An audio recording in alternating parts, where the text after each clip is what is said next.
Bonsoir, peuple de Dieu, c'est votre servante. Alors, comme d'habitude, je vais vous demander de liker, de partager, de vous abonner. N'hésitez pas à m'écrire sur mon mail qui s'affichera sur moi à la fin de ce message.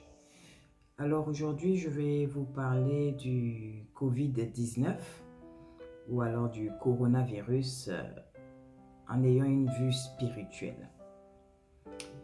Vous savez, dans la Bible, Daniel ne mange pas les mets du roi.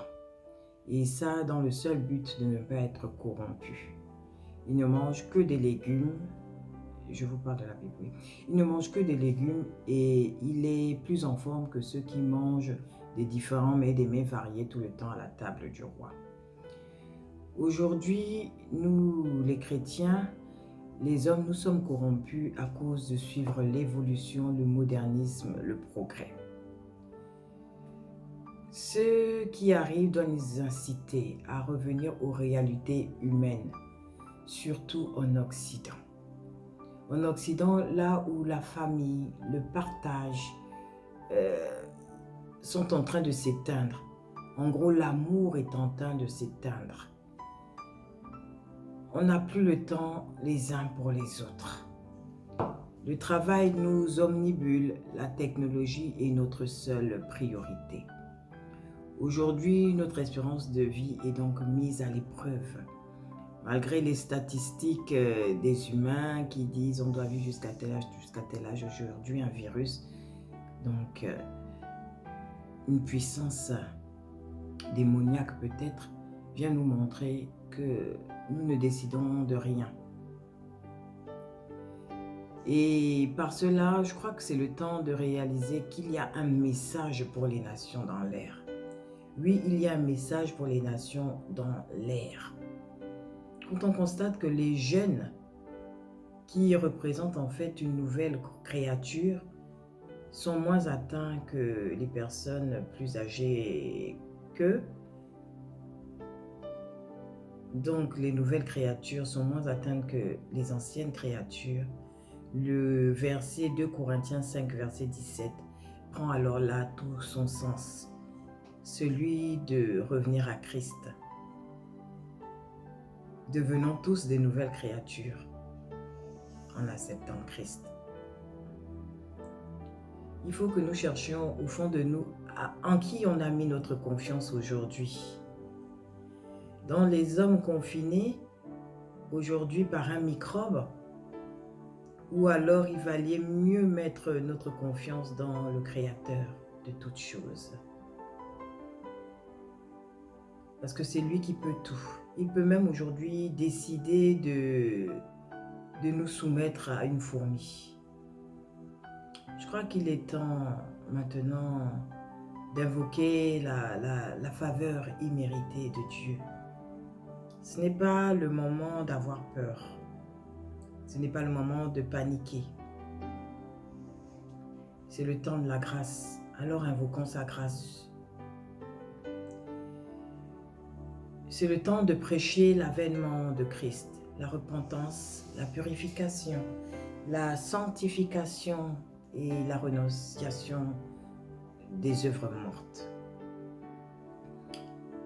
Ne pensez pas que ce qui se passe là, c'est le jugement. Non, le jugement, il passera par le feu, comme il y a eu le jugement à Sodome et Gomorrhe. C'est simplement un temps où Dieu rééquilibre les choses. Oui, il doit rééquilibrer les choses parce que l'argent domine. L'argent est devenu le nerf de la guerre. On arrive à dire aujourd'hui que le temps, c'est de l'argent. Mais quel que soit aujourd'hui le montant que nous avons dans nos portefeuilles, dans nos comptes en banque, sachez que l'argent, quand les magasins sont vides, ne sert à rien. L'argent, quand personne ne veut de votre argent mais préfère garder ses provisions, ne sert à rien. Et Dieu est en train de nous montrer qu'est-ce qui doit prendre de la valeur quand le virus est invisible. C'est le spirituel. Nous avons négligé jusqu'au climat, donc l'environnement. Pendant ce temps de confinement, je prie que nous retrouvons l'amour du prochain. Que l'on puisse donner sans rien attendre en retour puisque personne n'a besoin de notre argent aujourd'hui. Qu'on puisse s'ennuyer au point de se souvenir d'appeler quelqu'un qu'on n'a plus appelé depuis à cause de notre travail, de nos tâches domestiques. Que l'on puisse s'arrêter. S'arrêter simplement pour réguler l'air. S'arrêter dans cet état de pollution pour permettre à l'air de reprendre toute sa place. Oui, en échange, c'est vrai, l'économie baisse, s'effondre. Mais la vie reprend parce que l'air est meilleur. On est en train de terminer par respirer du dioxyde de carbone au lieu de respirer de l'oxygène. Même la nature en cette période se régénère. Aujourd'hui, les gens aussi ferment leurs frontières. Et c'est un beau message pour faire comprendre à chacun que tout le monde peut fermer ses frontières à son gré. Tout le monde peut rejeter l'autre en détresse. Personne n'a ce monopole. Le pire, c'est que ces frontières ont été placées par nous-mêmes, les humains. Dieu ne les avait pas placées. Dieu ne nous avait pas emprisonnés. Et nous-mêmes, nous nous sommes emprisonnés. Notre vie aujourd'hui est à dénoncer. Le coronavirus, par le confinement, par tout ce qu'il entraîne, nous permet de revoir tous ces points. Notre vie va très vite. C'est le stress permanent. Même Dieu, dans Genèse 2, verset 3, a pris la peine de se reposer. Nous, nos santé deviennent défaillantes, on n'a plus de repos. Même le jour du repos, on travaille maintenant parce que l'argent, c'est le nerf de la guerre. Alors on est stressé, on est fatigué. On souffre maintenant de toutes les maladies. Sans cesse, nous apprenons que tel ou tel autre a un diabète, a une tumeur, a une tension, a eu un infarctus du myocarde, a eu un AVC. Notre façon de vivre a détruit la vie, a détruit les valeurs familiales. Même en Afrique, aujourd'hui, la société de consommation nous pousse maintenant à rejeter le prochain, à ne plus partager alors que nous étions un continent de partage et d'amour familial. On est devenu défaillant sur tous les points. Même l'éducation de nos enfants, nous ne pouvons plus la faire. Nous remettons l'éducation de nos enfants aux hommes dits de Dieu, au lieu de religion. Et la Bible dit aux parents d'éduquer leurs enfants. La Bible ne dit pas que c'est à l'église, à la mosquée, à la synagogue ou ailleurs que l'on doit éduquer nos enfants. Mais on est devenu défaillant. Alors ce qui se passe, on est tellement fatigué et on veut être des parents gentils. Ce sont nos enfants qui nous éduquent parce qu'on dit oui à tout, on ne sait pas dire non pour qu'ils nous trouvent bien et pour qu'on puisse rentrer dans notre temps de repos. Oui, on est des parents gentils, mais le monde tourne à l'envers maintenant. Le confinement va nous aider à recréer les familles. Les adolescents fatigués d'être à l'écran vont se rapprocher de leurs parents, les jeunes filles de leur mère et peut-être même aller en cuisine parce que les réseaux sociaux, les écrans vont nous fatiguer et peut-être les réseaux sociaux et tout le reste vont commencer à bugger. Et oui, grâce au corona, on va devoir se côtoyer, on va devoir se découvrir les uns les autres, on va recréer des liens familiaux. Chrétiens, pour vous, c'est le moment de sortir du milieu de repartir à zéro avec Jésus pour conducteur. Les choses peuvent prendre de l'ampleur. Si personne ne charge les magasins, si les gens qui vont dans les magasins ferment ou sont malades, on va terminer par s'entretuer, nous voler entre nous. Comme dit 2 Chroniques 7, verset 14, il est temps de chercher la face de l'Éternel et de revenir à lui. Il est temps de se consacrer à Dieu. Il est temps d'être humble, de se soutenir, d'être solidaire vis-à-vis de tous. Il faut pardonner, avoir la compassion, donc prier les uns pour les autres. Celui qui a lié un autre par méchanceté, il est encore temps d'aller le délier afin que Dieu nous accorde sa miséricorde. Nous ne luttons point contre la chair aujourd'hui, mais nous sommes en 3e guerre mondiale. Une guerre, comme disait le président Macron, une guerre contre l'invisible. Une guerre dite bactériologique, donc une guerre spirituelle. Waouh, quel mot, une guerre spirituelle. On lutte contre les puissances démoniaques, contre le Covid-19. Pour cela, il faut que dans nos prières, nous demandons à Dieu de se souvenir des promesses qu'il nous a faites, de lui demander de nous permettre de mériter la promesse qui se trouve à l'intérieur du sang de Jésus-Christ de Nazareth. Et bien sûr, en nous-mêmes d'ôter la peur. Il faut avoir foi parce que la foi nous donnera l'espérance. Comment pouvons-nous encore prier les uns pour les autres en communion fraternelle, utilisant les réseaux sociaux tant qu'ils ne buguent pas, les outils informatiques, la technologie. Et ensemble, louons et bénissons l'Éternel, réclamons la guérison des malades et demandons et plaidons pour nous afin que nous ne soyons point malades. Et tout cela à cause de l'amour que Dieu a pour nous. C'est un temps simplement d'avertissement qui plane. Ce n'est pas le jugement. Il faut se ressaisir maintenant.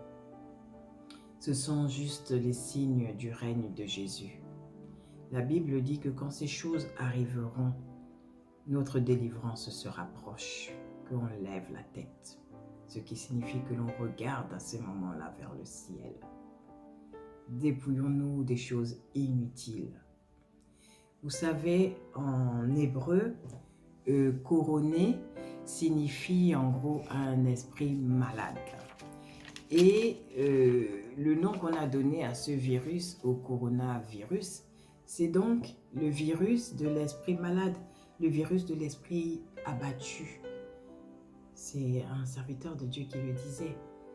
Oui, nos esprits sont abattus parce que la vie nous a dépassés. Revenons aux valeurs. En se souciant les uns des autres, j'insiste. Ton comportement aujourd'hui peut être nuisible pour l'autre. Alors il faut que tu pries pour que l'entourage ne soit pas malade afin de sauver ta maison, afin que toi-même aussi tu ne sois pas malade.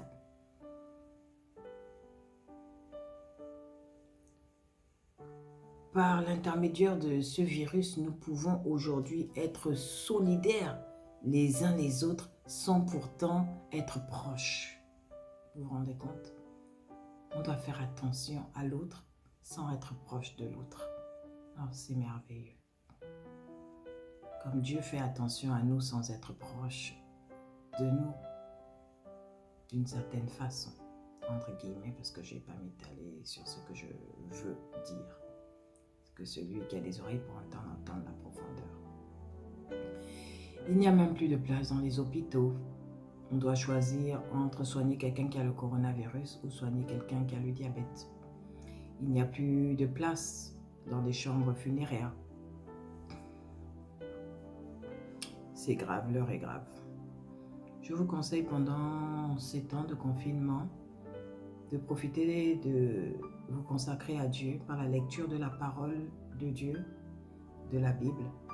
Lisez Ésaïe, lisez Daniel, lisez Sophonie, lisez Apocalypse. Daniel 2, verset 18 nous dit que Daniel a échappé à la mort en implorant la miséricorde de Dieu.